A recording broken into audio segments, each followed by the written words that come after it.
जैसे कि अपने लास्ट एपिसोड के अंदर देखा था कि जियान और क्वीन मेडुसा जाकर मिलते हैं लिटिल फी डॉक्टर से, जहाँ पर जियान डिसाइड करता है कि वो यान बूटन और मू वैली के एल्डर को मार देगा, ना रहेगा पास ना बजेगी बांसुरी। तो लिटिल फी डॉक्टर भी मान जाती और वहां से वो चली जाती और जियान चला जाता है स्नेक से, जहाँ पर उसे पता चलता है कि क्वीन मेडुसा की बॉडी के अंदर दो एनर्जी, अगर उनमें से एक एनर्जी को बाहर नहीं निकाला गया तो क्वीन मेडुसा की बॉडी फट जाएगी, और अगर उसे बचाना तो उसके लिए 3 मेथड है, जिसमें से जियान हाई लेवल की मेथड को चूज करता है, जिसके अंदर जियान को एक टियर 7 की पिल को बनाना है। और फिर जियान वहां से आ जाता है और फिर स्टार्टिंग होती है एपिसोड 68 की, जहाँ पर जिन एक कमरे के अंदर बैठे हुए थे और वो अभी के लिए काफी टेंशन में होते हैं, और साथ ही वो पिल का फॉर्मूला भी खुला हुआ था जो उसे क्वीन मेडुसा के लिए बनानी थी। और तभी जियान बोलता है फॉलन आर्ट फिल्म की जो एनर्जी वो मेरी वजह से क्वीन मेडुसा की बॉडी के अंदर गई है, इस वजह से मैं क्वीन मेडुसा को किसी भी कीमत पे इस एनर्जी से हार्म नहीं पहुंचाने दूंगा। और फिर जियान उस पिल के फॉर्मूले को पढ़ने लगता है, जहाँ पर जियान को पता चलता है ये जो पिल है वो सभी एनर्जी को बैलेंस करती है, और अगर उनमें से कोई गड़बड़ एनर्जी तो उसे बॉडी से बाहर निकाल देती है। ये सब पढ़ के जियान बोलता है ये पिल तो काफी ज्यादा कमाल की, पर इसके अंदर जो मेडिकल इंग्रेडिएंट की जो एनर्जी वो काफी ज्यादा है, क्या इस एनर्जी को क्वीन मेडुसा की बॉडी संभाल पाएगी? और साथ ही टियर 7 की पिल को बनाना भी बहुत ही ज्यादा मुश्किल है, क्योंकि जब इस पिल को बनाया जाता है तब वहाँ पे एक नेचुरल डिजास्टर आता है और तब पिल बनाने में असफल हो जाती है, वो कई लोगों की जान भी ले सकता है। इस वजह से इस पिल को बनाने की सिर्फ हिम्मत हाई लेवल की टियर की एल्केमिस्ट ही कर सकती है, लेकिन मैं अपनी काइलिन के लिए इस पिल को बनाने के लिए पूरा ट्राई करूंगा, चाहे फिर इस पिल को बनाने के लिए मुझे कितने भी रिस्क क्यों ना लेना पड़े। और जैसे मैं इस पिल को बनाने के लिए सारी इंग्रेडिएंट ढूंढ लूंगा वैसे मैं इस पिल को बनाने लगूंगा, और अगर मैं इस पिल को बनाने में असफल हो जाता हूँ तो फिर भी मैं सेकंड ट्राई करूंगा, चाहे फिर मुझे टियर 7 की पिल को बनाने के लिए कुछ भी क्यों ना करना पड़े, पर मैं इस पिल को बनाकर ही रहूंगा। और उससे पहले मुझे इस मुसीबत से छुटकारा पाना होगा। और फिर सीन चेंज होकर चुयन एम्पायर की सिटी के ऊपर आ जाता है, पर जियान उससे थोड़ा दूर एक पहाड़ के ऊपर खड़ा हुआ होता है सैंड एम्पर और आइस एम्पर के साथ। तभी जियान बोलता है कि मैंने जैसा सोचा था इसका डिफेंस तो उससे भी ज्यादा टाइट है, तो इस उनके सैंड एम्पर बोलते उनको भी इस बात का आइडिया होगा कि तुम ऐसा कुछ कर सकते हो। तभी आइस एम्पर बोलते ये वाला जो मिशन है वो बहुत ही ज्यादा डेंजर होने वाला है, क्या हम लोग भी इसे ज्वाइन करें तुम्हारी हेल्प के लिए, क्योंकि हम लोग भी तुम्हारी मदद कर सकते हैं इसमें। तो इस उनके जियान नाम ऐसा हिलाते हुए बोलता है कि इसकी जरूरत नहीं है, क्योंकि मेरी मदद करने के लिए यहाँ पे काइलिन आने वाली, और साथ ही जो पॉइजन सेक्ट लीडर है वो भी इस फाइट में भाग नहीं लेगी। और अगर हमें ये मिशन एकदम स्मूथ तरीके से करना है तो हमें भीड़ अब्बल लेके वहाँ पे नहीं जाना है, नहीं तो पता चल जाएगा कि जिमा एम्पायर ने चोरी छुप के हमला किया है, और अगर प्लान में कुछ गड़बड़ वगैरह हो जाती तो आप लोग तैयार रहना, तो आप मदद करने के लिए आ सकते हो। मिशन के दोनों हामे से हिला दी। तभी आइस एम्पर बोलती है भले ये मिशन काफी इंपोर्टेंट पर तुम फिर भी अपनी जान को रिस्क में मत डालना, क्योंकि तुम हमारी यान एलायंस और जिमा एम्पायर के लिए बहुत ही ज्यादा इंपोर्टेंट हो। तो इस उनकी जान भी हामे से हिला दी। तभी वहाँ पे क्वीन मेडुसा के साथ काफी सारे स्नेक सेक्ट की वॉरियर आ जाती है, और यहाँ पे जो क्वीन मेडुसा होती है वो चली जाती है जियान के पास, और जियान से पूछती है क्या सभी तैयारियां हो चुकी है। तो ये तो जियान को भी नहीं पता होता है, इस वजह से वो भी आइस एम्पर की तरफ देखने लगता है, और आइस एम्पर बताते हैं कि हाँ सभी तैयारियां हो चुकी है, एयरलाइंस के जो वॉरियर वो ऑलरेडी जाकर जंगल के अंदर छुप चुकी है। ये सुनकर क्वीन मेडुसा आदेश देती है अपने सभी साथियों से अब से तुम सभी लोग ऑर्डर सुनोगे आइस एम्पर का, और अगर आइस एम्पर के ऑर्डर आप लोगों ने नहीं माने तो क्लैन की पनिशमेंट के अकॉर्डिंग तुम सभी को पनिशमेंट दी जाएगी। तो वो सभी भी हमें चिल्लाते हैं, और फिर आइस एम्पर और सैंड एम्पर अपने विंग्स को बाहर निकालते और वहां से चले जाते हैं बिल्डिंग को सेट करने के लिए सभी स्नेक सेक्ट के मेंबरों को लेकर। और यहाँ पे जो जियान था अब वो क्वीन मेडुसा को घूर रहा होता है, जो कि अभी एकदम ब्लैक ब्यूटी लग रही होती है, पर तभी क्वीन मेडुसा बोलती है कि तुम्हें जो पॉइजन सेक्ट लीडर ने जो जेट का पीस दिया था अब तुम उसे तोड़ दो। तो इसे देखकर जियान भी बोलता है ठीक है, और अपनी स्पेस स्टोरिंग से उस जेट के पीस को बाहर निकालता है और उसे तोड़ देता है। और फिर जिन क्वीन मेडुसा से कुछ बोलना चाह रहा होता है पर उसके पास इतनी ज्यादा हिम्मत नहीं होती, पर वो अपनी हिम्मत को जुटाता है और बोलता है मैं उस टियर 7 की पिल को इतनी जल्दी तो नहीं बना सकता हूँ, पर जैसी मेरी एल्केमिस्ट की जो स्किल्स है वो थोड़ी सी इंप्रूव हो जाएंगी वैसी मैं उस पिल को बनाना स्टार्ट कर दूंगा, इस वजह से तुम बिल्कुल भी चिंता मत करना, जैसा कि मैंने तुमसे प्रॉमिस किया कि मैं 2 साल के अंदर उस पिल को बना दूंगा। ये सुनते क्वीन मेडुसा के फेस पे एक अलग ही स्माइल आ जाती, पर तभी वहाँ पे आ जाती है स्पेशल ईगल जो कि एक लेटर के अंदर बदल जाती है। तो क्वीन मेडुसा उसे ले लेती और उसे खोल के देखती तो वो एक मैप होता है, और बोलती है मैप है जो कि पॉइजन सेक्ट लीडर ने भेजा है, जिसके अंदर यान बूटन और मू वैली के एल्डर की लोकेशन भी मार्क है। यहाँ पर जो यान बूटन है वो नॉर्थ में और जो मू वैली के एल्डर वो वेस्ट में, इसलिए हम दोनों को अलग अलग होना होगा। ये सुनती जियान बोलता है तो ठीक है फिर मैं यान बूटन को संभाल लूंगा और तुम उन तीनों एल्डर को संभाल लेना। तो इनकी क्वीन मेडुसा बोलती नहीं इस बात तो मेरी सुनो, मैं यान बूटन को संभाल लूंगी और तुम मू वैली के एल्डर को संभालोगी। तो इनकी जियान हमेशा हिला देते और क्वीन मेडुसा बोलती कि तुम अपना ध्यान भी रखना, और साथ ही चलो अब वेट करते रात होने का। और फिर वो दोनों वेट करने लगते अंधेरा होने का, और फिर फाइनली रात हो जाती है और फिर हमें कैंप का सीन दिखाया जाता है जहाँ पर जो यान बूटन होता है वो अपने तंबू के अंदर बम्बू बजा रहा होता है, क्योंकि अभी के लिए उसकी चल रही होती है पार्टी, क्योंकि उसने बुला रखी होती है रसियन बढ़िया मस्त मस्त, क्योंकि जो यान बूटन था वो था नंबर 1 का छिछोरा, इस वजह से वो एकदम फुल पार्टी के मूड में रहता था हमेशा। और वहीं पे जो क्वीन मेडुसा थी वो पहुंच चुकी थी उसके तंबू के पास, जहाँ पर उसने अपनी 7 कलर की शॉट को भी बाहर निकाल लिया था यान बूटन को मारने के लिए। और इसी के साथ सीन चेंज होकर मू वैली के एल्डर के तंबू के ऊपर आ जाता है, जहाँ की जो सिक्योरिटी थी वो काफी टाइट थी, चारों तरफ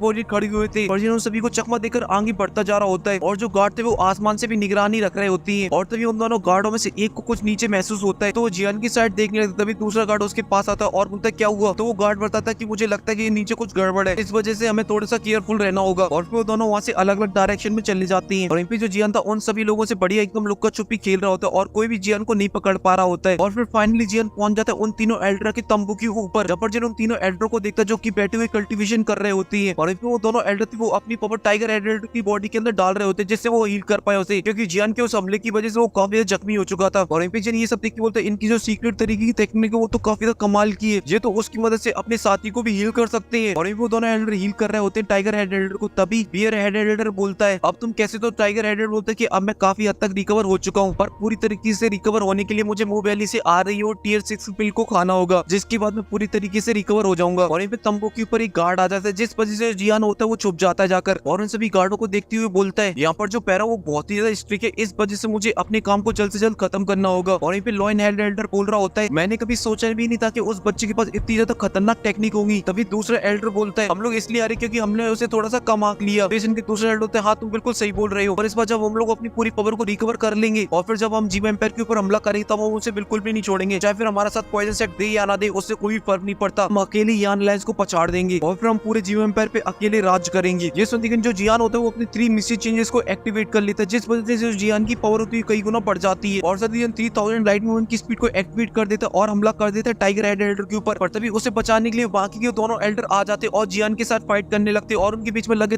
तेरी चालू हो जाती है। तभी वो दोनों एल्डर एक पावरफुल पंच बनाते और जियान को मार देते, पर जैसे वो जियान को मारते हैं वैसे वो जियान की बॉडी गायब हो जाती है और वो शॉक होकर बोलती है तो आफ्टर बॉडी है। और टाइगर हेड एल्डर की तरफ देखते जहाँ पर जियान ने उसकी गर्दन को दबोच रखा होता है और जियान बोलता है क्या यार तुम कितने बड़े लल्लू हो, तुम मेरी सेम ट्रिक से फिर से हार गए, सच में तुम जैसे नमूनों को कुछ नहीं हो सकता है। तभी लॉयन हेड एल्डर बोलता है जियान अगर तुमने हमारे साथी को छोड़ दिया तो हम लोग तुमसे प्रॉमिस करते हैं कि हमारी मूव वैली कभी भी जिमा एम्पायर के ऊपर कोई भी प्रॉब्लम खड़ी नहीं करेगी, और अगर तुमने उसे मार दिया तो जो हमारी मूव वैली एकदम कट्टर दुश्मन बन जाएगी तुम्हारी, और फिर वो तब तक नहीं रुकेगी जब तक यान लाइंस को तबाह नहीं कर देगी। और साथ ही वो इसी बीच अपनी पावर को भी डाल रहे होते डाउजो वाली टाइगर हेड एल्डर की बॉडी के अंदर, और यहीं पे जो जियान होता है बोलता है कि मुझे इससे कोई फर्क नहीं पड़ता और वो टाइगर हेड एल्डर की गर्दन को दबा देता है जिस वजह से वो यहीं पे निपट जाता है। और ये एकदम जो एल्डर होती है एकदम से भड़क जाता है और बोलता है जियान आज तुझे मैं जिंदा नहीं छोड़ूंगा, मार डालूंगा, और जियान उसी बीच हमला कर देता है उसके ऊपर और उन लोगों के बीच में फाइट होने स्टार्ट हो जाती है जहाँ पर वो दोनों एल्डर जियान के ऊपर लगे तेरी चारों तरफ से बजा रहे होते हैं और जियान भी अकेले उन दोनों को बहुत ही अच्छे से संभाल रहा होता है। और उन लोगों की फाइट के बारे में बाहर खड़ी हुई गार्डों को भी पता चल जाता है, इस वजह से वो भी तंबू की तरफ आगे बढ़ने लगते हैं। और यहाँ पे जियान को भी इस बात का पता चल जाता है कि उसकी तरफ काफी सारे पावरफुल वॉरियर आ रहे हैं और उनके बीच में 3 डाउ वांग भी है और वो अकेले उन लोगों का सामना नहीं कर सकता है। इस वजह से वो टाइगर हेड की स्पेस स्टोरिंग को लेता है और एक फ्लेम को अपन जमीन में मारता है जिस वजह से चारों तरफ फ्लेम फैल जाती है और फिर जियान तंबू से बाहर आ जाता है जहाँ पर जियान के स्वागत में काफी सारे लोग खड़े हुए होते हैं, पर जियान उन पे ध्यान नहीं देता और वहां से भागने लगता है। और तभी जियान के पीछे वो मूव वैली के एल्डर भी आ जाते और अपने सभी साथियों से बोलते कि पकड़ो इसे, किसी भी कीमत पे यहाँ से भाग नहीं पाए। और वहीं पे जियान के सामने 4 डाउ विंग लेवल की वॉरियर आ जाते और वो जियान के ऊपर हमला कर देते तो जियान अपनी 3000 लाइट मूवमेंट की स्पीड का यूज करता और उन सभी वॉरियर को बहुत ही आसानी से मार देता है। पर तभी जियान थोड़ा सा आगे चलता है और जियान के सामने काफी सारे डाउ विंग लेवल की वॉरियर आ जाते हैं तो जियान अपनी फ्लेम की क्लस्टर बनाता है और उन सभी को मारते हुए आगे बढ़ने लगता है। पर जो वॉरियर की संख्या थी वो काफी ज्यादा होती है, इस वजह से वो जियान का पीछा नहीं छोड़ते और जियान भी उन लोगों से बचते हुए भागता रहता है। पर तभी एक डाउ विंग लेवल का वॉरियर जियान के ऊपर हमला कर दे तो जियान उसके हमले को डॉच कर देता है। तभी दूसरा वॉरियर जियान के ऊपर हमला करता है तो जियान उसके हमले पे काउंटर हमला कर दे जिस वजह से वो पीछे खिसका वो चला जाता है। तभी तीसरा जियान के ऊपर हमला कर दे तो जियान उसमें लात चढ़ दे जिस वजह से जमीन में घुसा हुआ चला जाता है। पर तभी कुछ वॉरियर एक फॉर्मेशन बना लेते और उससे जियान के ऊपर हमला करने लगते तो जियान उनके हमलों से बचते हुए बचाते हुए यहाँ वो भागने लगता है। पर तभी जियान के सामने आ जाता है बियर एल्डर तो जियान अपनी हेवी स्वॉर्ड से उसके अटैक को रोक लेता और उसे पीछे ढकेल देता है। पर तभी वहाँ पे आ जाता है लॉयन एल्डर तो जियान उसके साथ बैटल कॉम्बैट करने लगता है और उनके बीच में काफी धमाकेदार बैटल कॉम्बैट होने लगता है। पर तभी वहाँ पे बियर एल्डर भी आ जाता है पर जियान उसे भी पीछे ढकेल देता है। इस वजह से उन दोनों को गुस्सा आ जाता है और बियर एल्डर हमला कर देता है अपनी क्रशिंग बियर ट्राइड से और वहीं पे लॉयन एल्डर अपनी लॉयन पावर से। तो ये सब देख के जियान अपनी ग्लेस फ्रेम को डाल देता है हैवी रूलर स्वॉर्ड के अंदर और से एक स्लैश अटैक कर देता है उन अटैकों के ऊपर। और जब उन दोनों अटैकों से टकराते हैं तो वहाँ पे काफी बड़ा ब्लास्ट होता है जिस वजह से जियान होता है वो काफी ज्यादा जख्मी हो जाता है और साथ ही वो दोनों एल्डर भी काफी ज्यादा जख्मी हो जाते हैं। पर तभी वो अपने सभी साथियों को जियान को मारने का आदेश दे देते हैं। ये सुनकर वो सभी के सभी वॉरियर जियान के ऊपर टूट पड़ते हैं तो जियान भी अपनी हेवी स्वॉर्ड को कस के पकड़ता और वहां से दुम दड़ा के भागने लगता है। पर वो सभी वॉरियर जियान के ऊपर हमला करने लगते और लगे तेरी जियान के ऊपर बजाने लगते हैं तो जियान भी उनके सभी हमलों से बचते बचाते हुए यहाँ से भाग रहा होता है। पर वो तो हाथ धो के पीछे पड़ चुके थे और वो कंटिन्यू जियान के ऊपर हमला करे जा रहे होती है। और वो दोनों एल्डर कुछ हैंड साइन बनाते हैं जिस वजह से वहाँ पे एक बहुत ही पावरफुल फॉर्मेशन बनने लगता है। और जब जियान भी उस फॉर्मेशन को देखता है तो जियान भी काफी ज्यादा टेंशन में आ जाता है और फिर अपनी हेवी स्वॉर्ड से उन एल्डर के ऊपर हमला कर देता है। और तभी एक वॉरियर बीच में आ जाता है और जियान के हेवी स्वॉर्ड को पीछे ढकेल देता है। और तभी वहाँ पे 2 और वॉरियर आ जाते हैं और जियान के ऊपर हमला कर देते तो जियान भी उन दोनों में जड़ देता है जिस वजह से दोनों सीधे स्टेडियम के बाहर। और तभी वहाँ पे कुछ और वॉरियर आ जाते और जियान के ऊपर हमला करने लगते चारों साइड से तो जियान भी उनके हमले से बचने लगते और वहाँ से भागने लगते और बोलता कि अब इनसे कैसे बचूं, ये तो हाथ धो के पीछे पड़ गई है। और उन दोनों एल्डर को जो फॉर्मेशन तो ऑलमोस्ट कंप्लीट हो चुका होता है तभी बियर एल्डर बोलता है लड़के आज तू मरेगा, और पीछे उनकी पोरियों से बच के भाग रहा होता है क्योंकि जियान को उन्होंने चारों तरफ से घेर रखा होता है। और साथ ही जियान बोला था कि एंग्री बुद्धा लोटस को बनाने में काफी ज्यादा एनर्जी की जरूरत पड़ती है, मगर इन लोगों को मरने का इतना ही ज्यादा शौक है तो मैं जरूर इनकी इच्छा पूरी करूंगा। और फिर जिन वहां से आसमान में आ जाता और अपनी फिल्म को एक्टिवेट कर देता, जिस वजह से चारों तरफ ग्लेस फिल्म फैल जाती और जियान बनाने लगता है एंग्री बुद्धा लोटस को। और उन दोनों एल्डर का जो फॉर्मेशन था वो कंप्लीट हो जाता और वो हमला कर देते अपने फॉर्मेशन से जियान के ऊपर। और जो बाकी के एल्डर थे वो भी हमला कर देते अपने अपने फॉर्मेशन से जियान के ऊपर। और जो जियान का एंग्री बुद्धा लोटस था वो अभी तक नहीं बना होता और वो अटैक जियान के काफी ज्यादा पास आ चुका था और वो जियान के लगने वाले तो तभी वहाँ पे आ जाती क्वीन मेडुसा और वो अपनी पावर से जियान के ऊपर शील्ड बना देती, जिस वजह से जब वो अटैक शील्ड से टकराता है तो वो सभी अटैक नष्ट हो जाते हैं। और उसमें से जो एनर्जी निकलती है उस वजह से जो सभी के सभी बोरी होते हैं वो पीछे खिसके हुए चले जाती है। और फिर वो सभी लोग जियान की तरफ देखते हैं जहाँ पर जियान के सामने खड़ी होती है क्वीन मेडुसा। तभी जियान भी क्वीन मेडुसा से बोलते हैं क्या तुमने अपने काम को खत्म कर लिया? तो क्वीन मेडुसा भी जियान की तरफ देखती है और हमें से हिला देती और उसकी नजर पड़ जाती है जियान के मुंह से निकलते हुए खून की तरफ। तो वो जियान से बोलती कि अब तुम यहाँ से जाओ और अपने हाथ से जियान का खून साफ करती और उस खून को देखते हुए बोलती है अब तुम इन लोगों को मेरे ऊपर छोड़ दो क्योंकि इन दोनों बुड्ढों ने जो किया उसका नतीजा इन लोगों को भुगतना पड़ेगा। तो जियान भी क्वीन मेडुसा को गुस्सा देखता तो वहाँ से जाने लगता और बोलता कि मैं तुम्हारा इंतजार करूंगा और वहाँ से चला जाता। और क्वीन मेडुसा निकाल लेती है अपनी स्वॉर्ड को। ये देखती उन दोनों एल्डर की डर के मारे पतलून गीली होने लगती और वो अपने कुछ वॉरियर को भेजते क्वीन मेडुसा को रोकने के लिए। और जैसे वो वॉरियर क्वीन मेडुसा के ऊपर हमला करने के लिए आगे बढ़ते तभी क्वीन मेडुसा अपना एक स्लैश अटैक बनाती और उन लोगों के ऊपर कर देती जिस वजह से वो सभी के सभी जल के राख हो जाते हैं। ये देखिए वो दोनों एल्डर समझ जाते हैं कि जो आज क्वीन मेडुसा वो एकदम फुल फॉर्म में है, इस वजह से यहाँ से पतली गली से निकलना ही सही रहेगा और वो वहाँ से भागने लगते हैं। तो उनके पीछे उनके साथ ही भागने लगते पर क्वीन मेडुसा अभी के लिए काफी गुस्से में होती, इस वजह से वो हमला कर देती उन सभी लोगों के ऊपर, जिस वजह से वो सभी मारे जाते और उन दोनों एल्डरों के सामने आके खड़ी हो जाती है और अपनी स्वॉर्ड से एक स्लैश अटैक कर देती है उन दोनों के ऊपर, जिस वजह से वो दोनों एल्डर आकर जमीन में घुस जाते हैं और उनकी जो हालत थी वो अभी के लिए काफी खराब हो जाती है। तभी क्वीन मेडुसा उन लोगों के पास आ जाती है और आकर जमीन के ऊपर खड़ी हो जाती है और अपने स्वयं में क्वीन मेडुसा उन दोनों एल्डर की तरफ आगे बढ़ने लगती है अपनी तलवार को लेकर। देखिए वो दोनों एल्डर अपनी पावर को कंबाइन करके एक अटैक को बनाकर क्वीन मेडुसा के ऊपर हमला कर देते हैं। तो क्वीन मेडुसा अपने 7 कलर के स्नेक को बाहर निकालती है और उन लोगों के ऊपर हमला कर देती है उससे, जिस वजह से उनके अटैक के साथ साथ वो भी उड़े चले जाते हैं। और अब उन्हें पता चल चुका था कि वो क्वीन मेडुसा के सामने एक सेकंड के लिए भी खड़े नहीं हो सकते, इस वजह से वो दोनों अलग अलग डायरेक्शन में भागने लगते हैं। पर तभी क्वीन मेडुसा एक मामूली से अटैक बनाती है और बियर एल्डर की छाती के आर पार कर देती है, जिस वजह से वो वहीं पे मारा जाता है और क्वीन मेडुसा उसकी स्पेस स्टोरिंग को ले लेती है। और जो लॉयन एल्डर होता है वो अभी के लिए एकदम मस्त भग रहा होता है, पर तभी वहाँ पे क्वीन मेडुसा आ जाती है और उसकी छाती में भी छेद कर देती है, जिस वजह से वो भी निपट जाता है। और फिर क्वीन मेडुसा बोलती है तुम्हारी उस सीक्रेट टेक्निक के बिना तो मेरे सामने कुछ भी नहीं हो, और फिर उसकी भी स्पेस स्टोरिंग को ले लेती और फिर वहाँ से गायब। और इसी के साथ ये एपिसोड यहीं पे खत्म हो जाता है। और अगर आपको ये वीडियो पसंद आई तो लाइक कर दे।